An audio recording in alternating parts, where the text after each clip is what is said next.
Assalamualaikum warahmatullahi wabarakatuh. Bagaimana kabarnya anak-anak hari ini? Semoga anak-anak hari ini dalam keadaan sehat dan selalu dalam lindungan Allah Subhanahu wa taala. Amin. Anak-anak, hari ini kita akan belajar SBDP kelas 6, yaitu tentang tari kreasi daerah.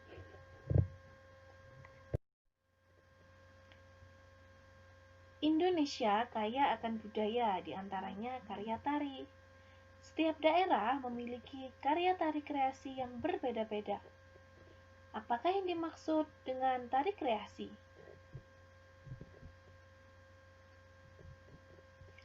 Tari kreasi adalah tari yang gerakannya merupakan perkembangan dari gerak tari tradisional. Tari kreasi tidak memiliki aturan tertentu, baik gerak maupun aspek lainnya yang terdapat dalam tarian. Ada 3 jenis tari kreasi, di antaranya tari kreasi daerah atau tradisional, tari kreasi modern, dan tari kreasi temporer.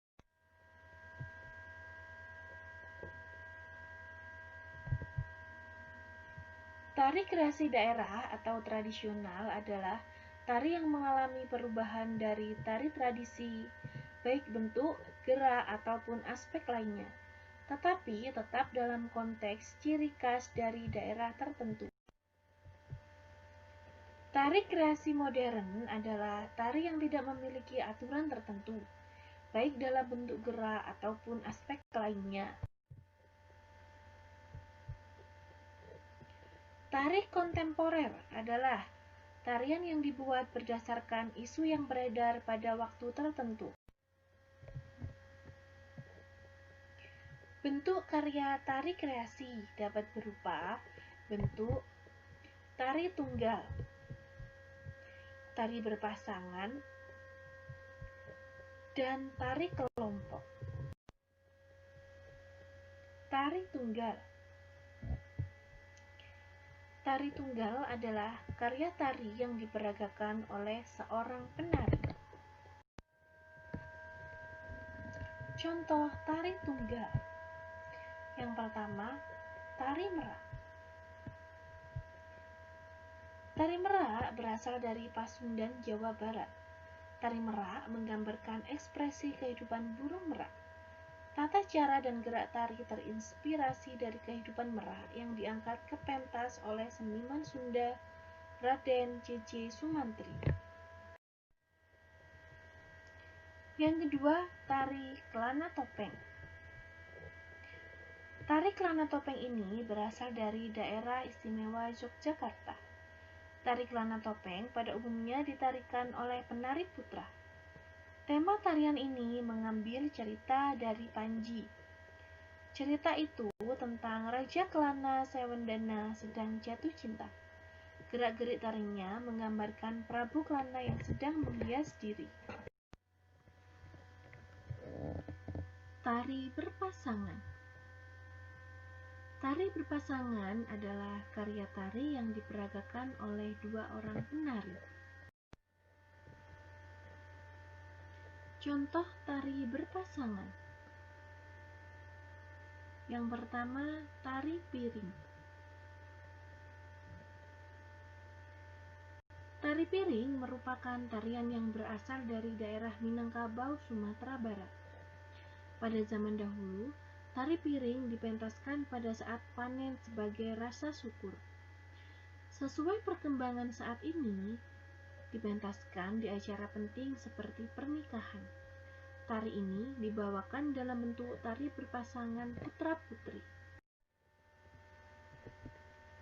Yang kedua, tari serampang 12.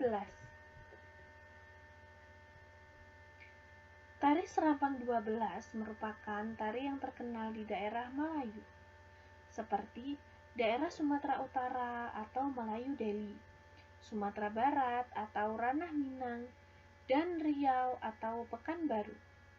Tari ini merupakan tari pergaulan yang ditarikan secara berpasangan sejenis atau putra dengan putri. Yang ketiga, tari payung. Tari payung ini dibawakan oleh sepasang muda-mudi dan menggunakan perlengkapan payung. Payung lebih digunakan untuk penari laki-laki, sedangkan penari wanita mengekspresikan gerakannya dengan permainan selendang. Tarian ini berasal dari Minangkabau, Sumatera Barat. Tari kelompok. Tari kelompok adalah karya tari yang diperagakan oleh lebih dari 2 orang penari. Contoh tari kelompok. Tari Bedaya Ketawang. Tari Bedaya Ketawang ini merupakan tarian sakral yang dipentaskan dalam Istana Kasunanan Surakarta, Jawa Tengah, atau Keraton Solo. Pementasan dilakukan 1 kali dalam setahun, yakni ketika upacara penobatan Raja Baru atau penobatan Raja atau Sunan. Tari ini diperagakan oleh 9 orang penari wanita yang berbusana, tata rias, serta gerak tarian yang sama. Tari Serimpi. Tarian ini merupakan tari klasik yang berasal dari Jawa Tengah. Tari serimpi yang sudah banyak dipentaskan ini memiliki gerak lemah gemulai yang menggambarkan kesopanan dan kehalusan budi. Kelemah lembutan ragam gerak yang ditunjukkan dari gerakan yang pelan serta anggun dengan diiringi suara musik gamelan. Tari Pakarena.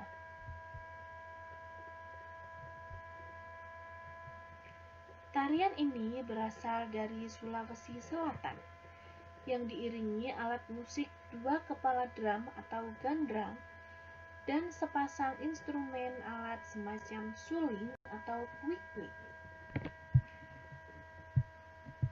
Tarian ini dimainkan oleh 4 orang penari perempuan. Pertama kali dimainkan pada abad ke-17, tepatnya tahun 1903. Unsur tari.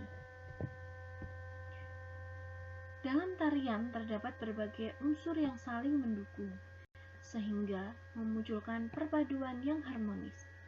Keharmonisan itu akan membuat sajian tari menjadi indah dan menarik. Unsur tari sebagai berikut. Yang pertama, gerak. Serangkaian gerakan indah dari anggota tubuh yang dapat dinikmati oleh orang lain. Yang kedua, tata busana. Tata busana meliputi semua pakaian yang dikenakan penari saat mempertunjukkan suatu karya di atas pentas sesuai peran yang ditampilkan. Tata rias. Penari harus merias wajahnya dalam pertunjukan suatu tarian. Tujuan rias wajah untuk mengubah tampilan wajah penari sesuai karakter tarian yang dibawakan. Yang keempat, iringan tari. Iringan tari merupakan bunyi-bunyian untuk mendukung suasana penampilan tari. Iringan tari berupa permainan alat musik modern atau tradisional. Yang kelima, properti tari. Properti tari meliputi semua alat yang digunakan oleh penari dalam melakukan gerakan tari.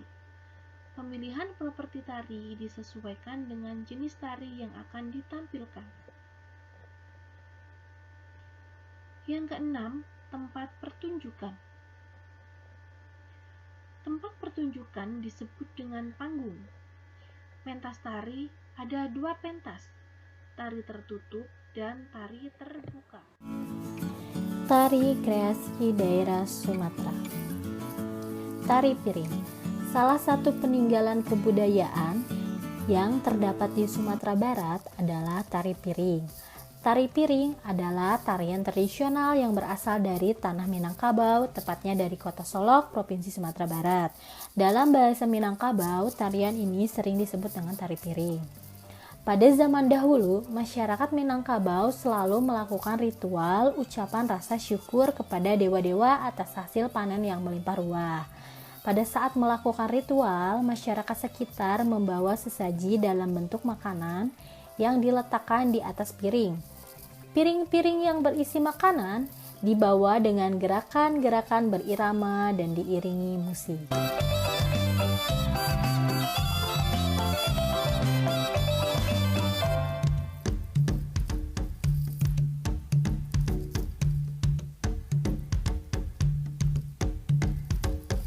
Setelah agama Islam masuk di tanah Minangkabau, tarian ini tidak lagi digunakan untuk ritual kepada dewa-dewa. Kemudian tarian ini digunakan sebagai hiburan untuk masyarakat. Tarian ini sering dipentaskan untuk acara-acara adat di Minangkabau. Tarian ini sering dipentaskan saat upacara adat seperti upacara pernikahan, hitan, dan pengangkatan penghulu. Selain itu, tarian ini juga dipentaskan saat ada anggota masyarakat yang sedang panen hasil bumi yang melimpah ruah. Pada zaman dahulu, hanya orang-orang yang mampu saja yang dapat mengadakan pentas tarian ini. Seiring perkembangan zaman yang semakin maju, tarian ini tidak hanya dipentaskan untuk upacara adat saja.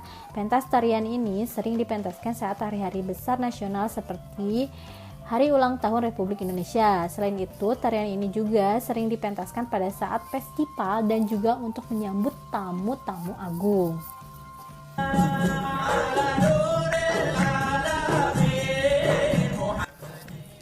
Tari Saman. Salah satu tarian adat asal Aceh adalah tari Saman.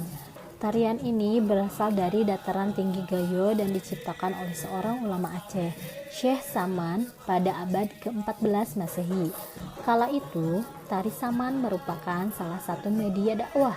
Sebelum tari ini dipertunjukkan, pemuka adat akan memberikan nasihat kepada para pemain dan penontonnya. Selain itu, pertunjukan tarian ini juga kental dengan syair petuah dan dakwah yang dilantunkan menggunakan bahasa Arab dan Gayo. Pada awal kehadirannya, tari Saman merupakan tarian sakral yang hanya dipertontonkan pada saat peringatan Maulid Nabi Muhammad SAW.